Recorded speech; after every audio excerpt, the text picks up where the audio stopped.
I did not know I rolled my van down a hill. I knew I had an accident. I kind of thought I just kind of slid down the hill.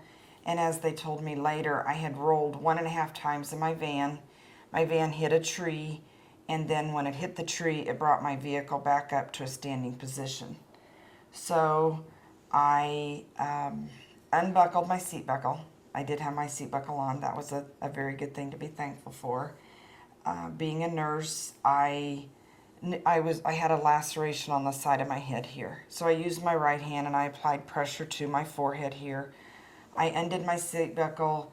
I looked for my cell phone. I knew I had it with me. I was not on the phone. I was not texting. But I looked for my phone, but the van was in a state of disarray. I could not find my phone.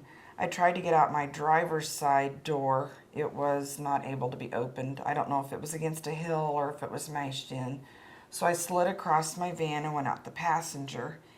And looking back, I did not look at the vehicle at all. I just wanted to get up out of this ditch so people would know where I was, because I felt like I knew I wanted to get out of there. It happened about 6:45 in the evening.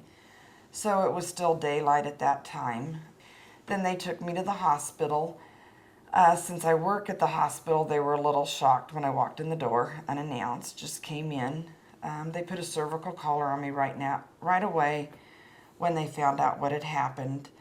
They fixed my laceration, and then they did a CT of my head and the neck at that time. I was probably in the ER for a couple hours that night. Alicia was upset that they didn't call her, but you know, it wasn't a life-threatening injury.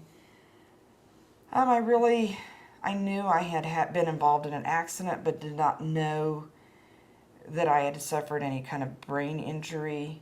So my husband, came to the hospital. He took me home. They told me to go to bed.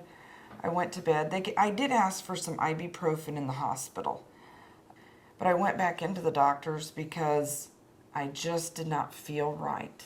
I can't say that I really complained about a headache. I did have headaches, but I just didn't feel right. I didn't have pain anywhere else in my body. Nowhere else was I tense, muscles, back, anything, legs, but my head just felt like this big bowling ball on top. It's not something you're gonna go into ER the first night and be able to tell that I experienced a concussion.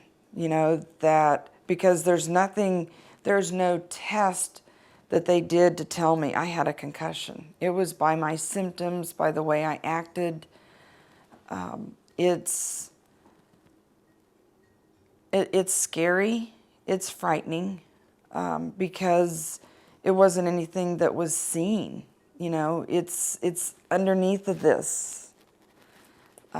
It was very scary.